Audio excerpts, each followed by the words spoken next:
नमस्कार। राज्य शिक्षा शोध एवं प्रशिक्षण परिषद बिहार पटना में आपका स्वागत है। बच्चों, आज की कक्षा में हम एक नए विषय के साथ उपस्थित हो रहे हैं।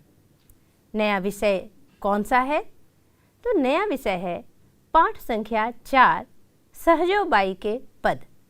यह काव्य खंड में संग्रहित है।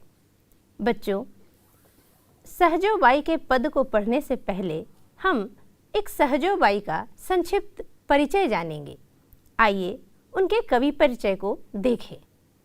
सहजो बाई एक संत कवयित्री थीं। इनका जन्म 1725 में माना जाता है। इनके निधन की बात करें तो यह अज्ञात है। किसी ने भी अभी तक सहजो बाई के निधन का सही अनुमान नहीं लगाया है। अतः यहाँ आपको अज्ञात लिखा हुआ दिख रहा होगा। यदि हम सहजो बाई के जन्म स्थान की बात करें तो सहजो बाई का जन्म स्थान परीक्षितपुरा माना जाता है, जो कि दिल्ली के निकट है। इनके पिता हरि प्रसाद भार्गव थे। सहजो बाई के दीक्षा गुरु प्रसिद्ध संत कवि चरण दास हैं।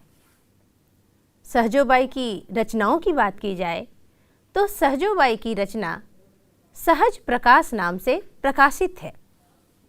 इनके काल के निर्धारण में थोड़ी हमें परेशानी होती है। परेशानी किस मामले में? तो यदि हम उनके वर्तमान रहने की बात करें कि वह किस काल में वर्तमान थी, तो वह काल रीति काल के अंतर्गत आता है। चूँकि रीति काल का समय 1700 से 1900 माना जाता है और उनका जन्म 1725 है, तो जन्म के आधार पर सहजो बाई का काल रीति काल होगा। और यदि उनकी प्रवृत्तियों के आधार पर, कैसी प्रवृत्तियाँ? साहित्यिक प्रवृत्ति। साहित्यिक प्रवृत्ति के आधार पर उनके काल का निर्धारण किया जाए तो उनका काल भक्ति काल के अंतर्गत आता है।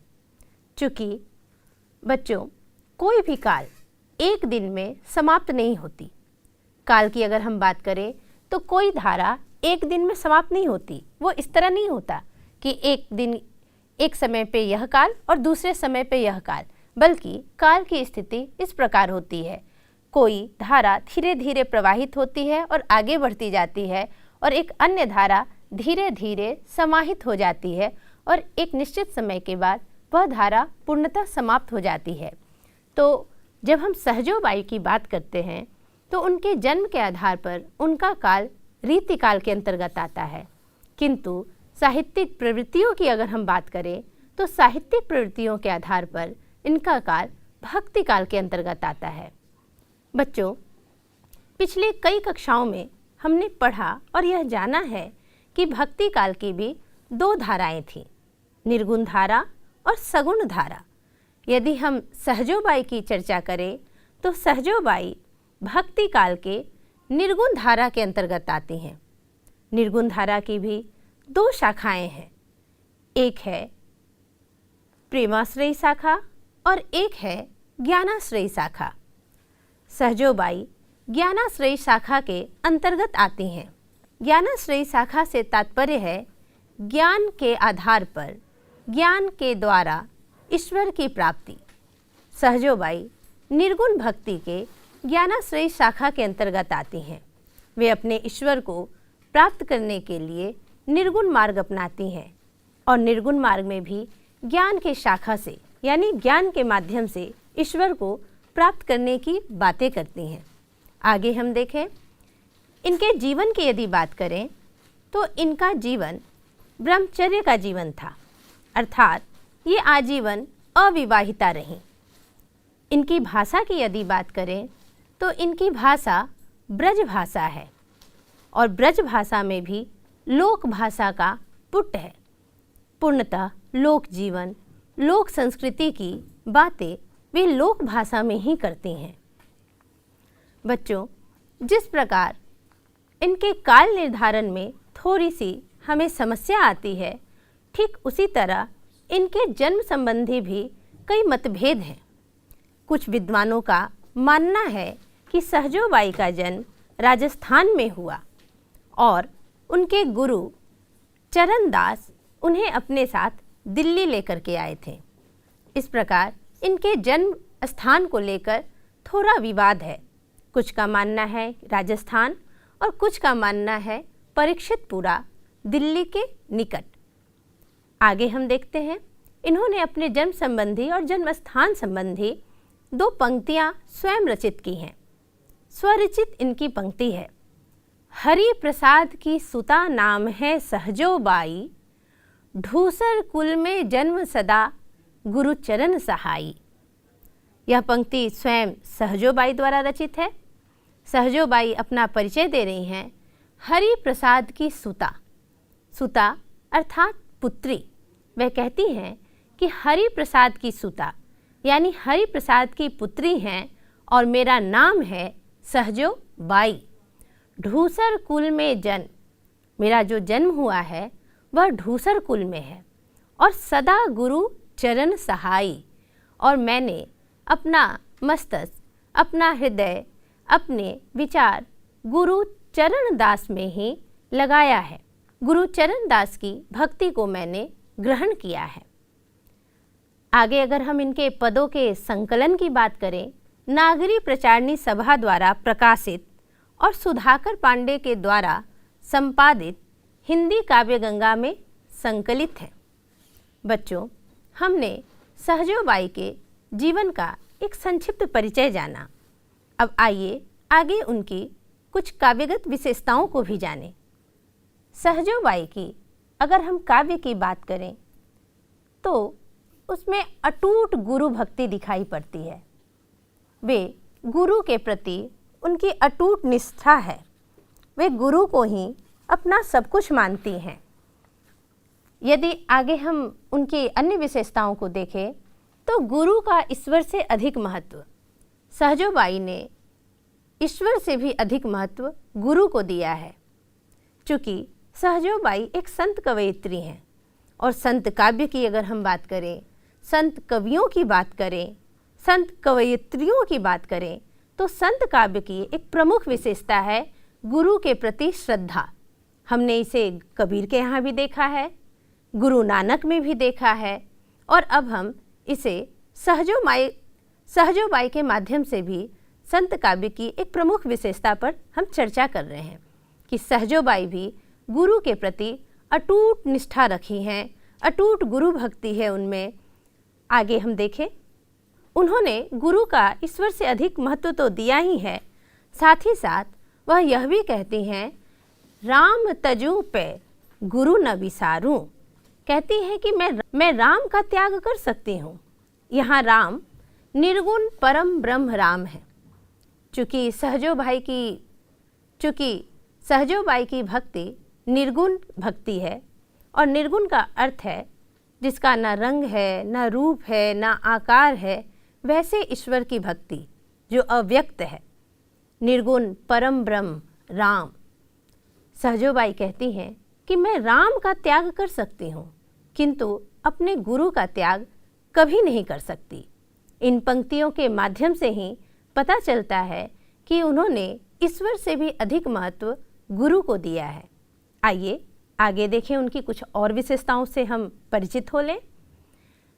आगे उनके काव्य की अन्य विशेषताओं में एक प्रमुख विशेषता है संसारिकता से विराग। सहजोबाई के काव्य में कहीं भी सांसारिकता नहीं दिखती। इसका एक प्रमुख कारण है उनका अविवाहित होना। कारण विवाहित होने पर और विवाह जैसे संस्था में शामिल होने के बाद, गृहस्थ जीवन के बाद व्यक्ति सांसारिक उलझनों में अधिक उलझता है, और सहजोबाई स्वयं आजीवन ब्रह्मचारिणी रहीं। इसलिए उनके काव्य में उनके जीवन के संस्कार लक्षित होते हैं। यही कारण है कि उनके काव्य में हमने गुरु की अटूट श्रद्धा भक्ति तो देखी ही, साथ ही साथ हम यह भी जान जाएंगे कि उन्होंने सांसारिकता से बिल्कुल मोह त्याग कर रखा है। आगे देखें, नाम जप की महिमा। सहजोबाई गुरु नाम के जप की महिमा उनके भीतर दिखती है।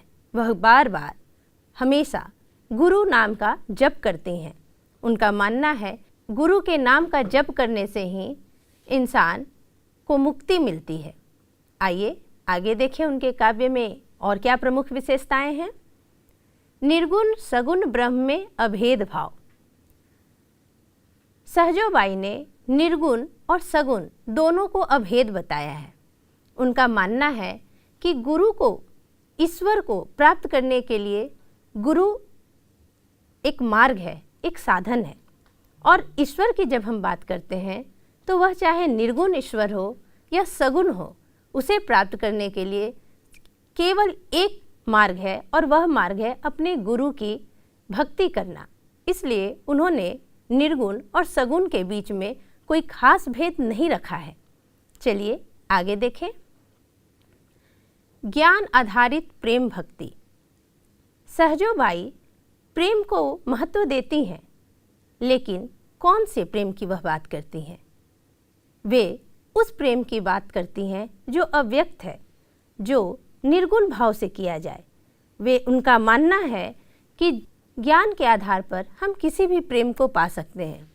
जिस व्यक्ति को ज्ञान हो जाए उसे प्रेम होना सहज ही संभव है, क्योंकि यह प्रेम ईश्वर से होता है और ईश्वर से प्रेम तभी हो सकता है जब हमें ईश्वर का ज्ञान हो। और ईश्वर का ज्ञान कौन कराता है? तो गुरु। चलिए आगे देखते हैं। कहीं कहीं श्री कृष्ण की आराध्य रूप में भक्ति। बच्चों, चूँकि वह जिस इलाके में उन्हें उनके गुरु लेके गए, जिस क्षेत्र में, वह ब्रज का इलाका माना जाता है। दिल्ली के आसपास का क्षेत्र मथुरा, वृंदावन है और यह ब्रज का क्षेत्र माना जाता है।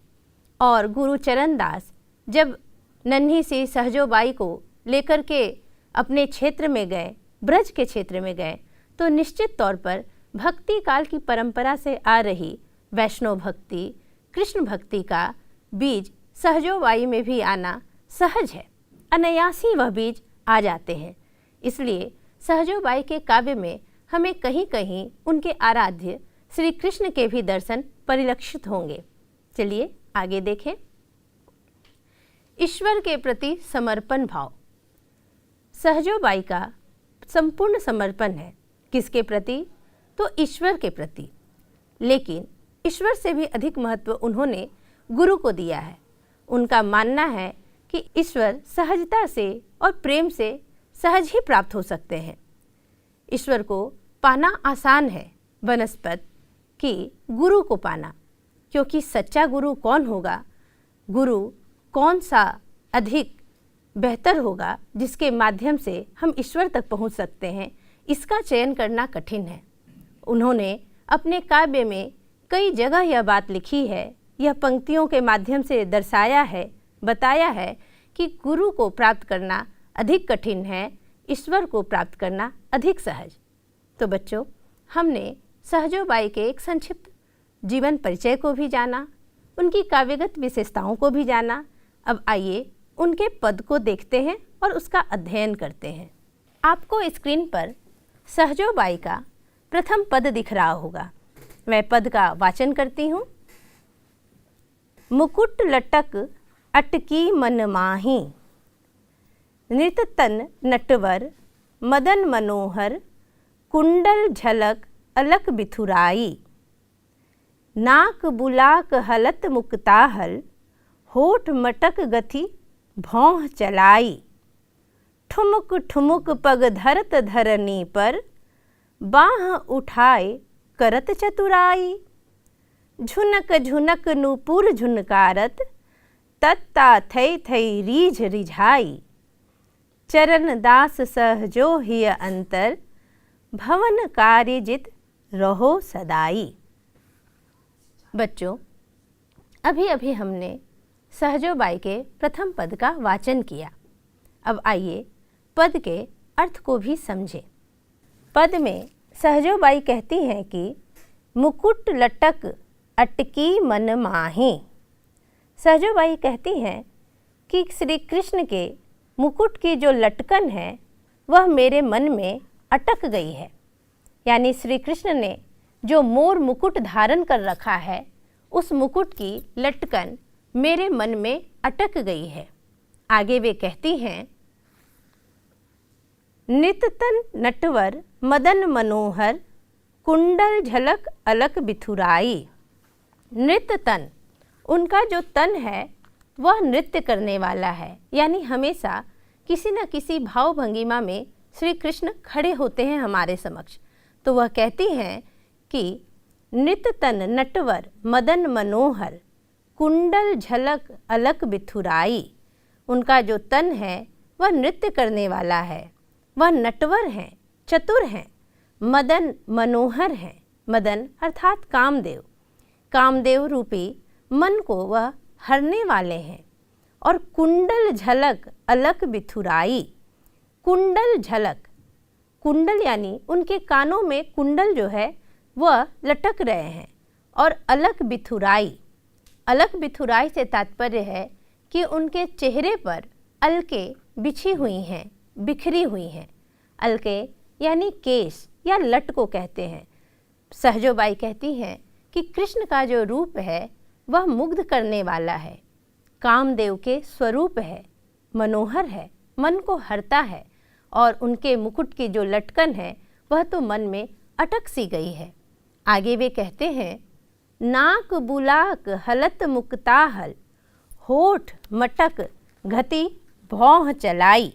आगे वह कहती हैं कि उनके नाक का जो बुलाक है यानी मोती है, नाक का आभूषण, नाक में धारण करने वाले आभूषण को बुलाक कहते हैं। सहजोबाई कहती हैं कि श्री कृष्ण ने अपने नाक में जो बुलाकी पहन रखी है उस वे हिलते हैं। ऐसा प्रतीत होता है कि जिस तरह मोती हिलती है, ठीक वैसे ही मोतियों के प्रकाश भी झिलमिलाता है। वैसे ही सहजोबाई कहती हैं कि कृष्ण के नाक का जो मुक्ताहल है वह और भी अधिक आकर्षित करने वाला है।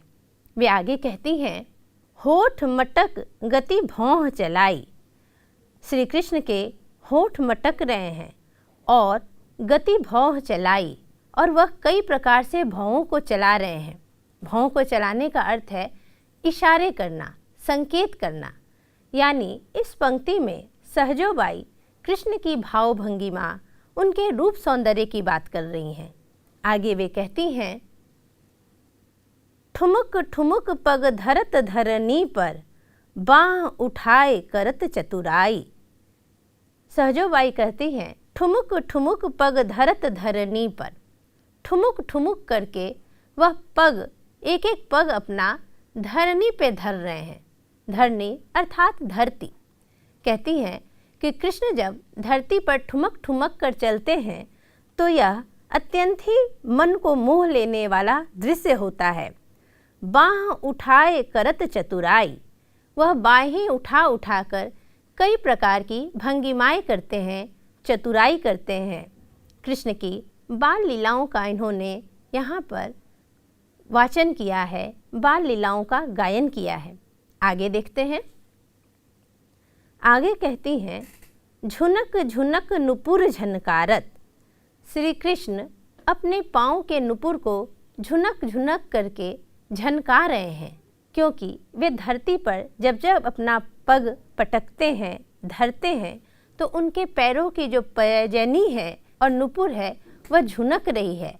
जब जब वह ठुमक ठुमक कर चलते हैं तो उनके पैरों की पैजनी भी झुनकने लगती है। आगे वे कहते हैं, तत्ता थई थई रीझ रिझाई। झुनक झुनक कर वह चलते तो हैं ही, लेकिन तत्ता थई थई करके नाचते हैं। और कृष्ण का नाचना किस गोपियों को, किस भक्त को, किस संत मुनियों को आह्लादित नहीं करेगा। सहजोबाई निर्गुण कवयित्री हैं, लेकिन श्री कृष्ण के इस मन मुग्ध कर देने वाली लीलाओं पर निछावर करती हैं स्वयं को। आगे वे कहती हैं, चरण दास सहजो ही अंतर, भवन कार्य जित रहो सदाई। चरण दास सहजो ही, यहाँ चरण दास शब्द दो अर्थों में आता है। एक तो उनके गुरु और दूसरा स्वयं को चरणों का दास यानी चरणों की दासी के रूप में। सहजोबाई कहती हैं कि मेरा हृदय श्री कृष्ण के इस रूप पर मंत्रमुग्ध हो गया है। उस हृदय में, जिस हृदय में गुरु पहले से निवास कर रहे हैं, और वह गुरु हैं चरण दास। वे कहती हैं कि श्री कृष्ण के इस रूप पर मैं मनमुग्ध हूँ, मैं उनके चरणों की दासी हूँ। मेरे हृदय में श्री कृष्ण विराज गए हैं। उस हृदय में, जिस हृदय में गुरु की, चरण दास की अटूट श्रद्धा और भक्ति बैठी हुई है। बच्चों, आशा है हमने इस पद को अच्छे से पढ़ा है और समझा है। आइए पुनः हम इस पद के एक सरल अर्थ को देखें। आपको स्क्रीन पर पद के सरल अर्थ दिख रहे होंगे, जिसे हम सरलार्थ बोलते हैं। चलिए इसे देखते हैं। सहजोबाई ने प्रथम पद में अपने आराध्य की बाल छवि को दर्शाया है। उनके मन में श्री कृष्ण की बाल छवि अंकित हो गई है। कृष्ण के मुकुट की लटकन में उनका मन अटका हुआ है। नटवर कृष्ण के कानों में कुंडल है, अलकें बिखरी हुई हैं तथा नाक में बुलाकी नामक आभूषण है। वे कभी ठुमुक ठुमुक कर धरती पर चलते हैं, कभी बाहें उठाकर कोई चतुराई करते हैं, लीलाएं करते हैं, और कभी तत्ता थई थई करके नाचते हैं। नृत्य की भंगिमाएं भिन्न भिन्न प्रकार से करते हैं। ऐसे नटवर श्री कृष्ण का कामदेव के समान मनोहर रूप मन को मुग्ध कर देता है। सहजोबाई कहती हैं कि मैं तुम्हारी चरणों की दासी हूँ, तुम मेरे हृदय में निवास करो। हे कृष्ण, मेरा मन तुम पर रमा हुआ है। उस हृदय में निवास करो जहाँ सहजोबाई के गुरु चरणदास सदैव विराजमान रहते हैं। बच्चों, अभी अभी हमने पद 1 को पढ़ा। सहजोबाई के पद को पढ़ने के बाद उसके अर्थ को भी जाना और उसके अर्थ को समझा। अब आइए उस अर्थ के समझने के उपरांत हम एक महत्वपूर्ण बिंदु पर चर्चा करें। प्रथम पद के कुछ महत्वपूर्ण बिंदुओं को हम देखते हैं, जैसे श्री कृष्ण के रूप सौंदर्य और लीला के प्रति आकर्षण तथा उसकी व्यंजना। हमने अभी अभी जो पद पढ़ा उसमें यह देखा कि सहजोबाई श्री कृष्ण के बाल रूप पर मुग्ध हैं। उनकी लीलाओं का उन्होंने वर्णन किया है। उनके काव्य में कृष्ण की लीलाएं व्यंजित हुई हैं। अगले बिंदु को देखते हैं। सगुण भक्ति निर्गुण भक्ति के चरम आनंद अनुभूति का एक रूप। चूँकि सहजोबाई निर्गुण भक्ति की धारा में थीं, संत कवयित्री थीं, किंतु यहाँ इन्होंने कृष्ण के रूप का वर्णन किया है जो कि सगुण भक्ति धारा के अंतर्गत आता है। तो यहाँ इन्होंने निर्गुण और सगुण में उसके चरम अनुभूति का एक रूप व्यंजित किया है। आगे के कुछ प्रमुख बिंदुओं में हम देखें श्री कृष्ण के बाल रूप का वर्णन। बच्चों, हमने पूरे पद को पढ़ा तो वहाँ श्री कृष्ण के एक बाल लीला, उसके रूप का, उनकी आकृतियों का सहज ही एक बिंब हमारे मन मस्तिष्क में भी उभर गया। सहजोबाई ने इस पद में श्री कृष्ण के बाल रूप का वर्णन किया है। अब आइए हम आगे के कुछ बिंदुओं को देखें। पद में अनुप्रास अलंकार के भी दर्शन होते हैं। अनुप्रास अलंकार जहाँ एक ही वर्णों की बार बार आवृत्ति हो, जैसे कुछ मैंने उदाहरण दे रखे हैं। ठुमक ठुमक, ठुमक ठुमक यानी कि ठ वर्ण की आवृत्ति हुई है। धरनी धरत, धरत धरनी, यहाँ ध वर्ण की आवृत्ति हुई है। रीझ रिझाई, यहाँ र वर्णों की आवृत्ति है। और झुनक झुनक, यहाँ 2 बार झ वर्ण आए हैं। तो एक ही वर्ण की जब एक बार से अधिक आवृत्ति हो तो वहाँ अनुप्रास अलंकार होता है। तो प्रथम पद में हमें अनुप्रास अलंकार के दर्शन होते हैं। अब आइए आखिरी बिंदु को देखें। भाषा। अगर हम सहजोबाई की भाषा की बात करें तो यह ब्रज भाषा में लिखा गया पद है, जिस पर लोक भाषा का पूर्ण प्रभाव देखा जाता है। तो बच्चों, हमने सहजोबाई के प्रथम पद को देखा, समझा और जाना कि सहजोबाई निर्गुण काव्यधारा और संत काव्यधारा यानी कि सहजोबाई संत कवयित्री थीं और निर्गुण धारा का प्रभाव उन पर था और उन्होंने इसके बावजूद श्री कृष्ण के सगुण रूप का इस पद में वर्णन किया है। बाल लीलाओं का, उनके बाल रूप का उन्होंने वर्णन किया है। तो बच्चों, आशा है कि हमने इस पद को पढ़ा और अपनी समझ विकसित की। अब आइए पुनः हम अगली कक्षा में उनके अगले पद से रूबरू होंगे। धन्यवाद।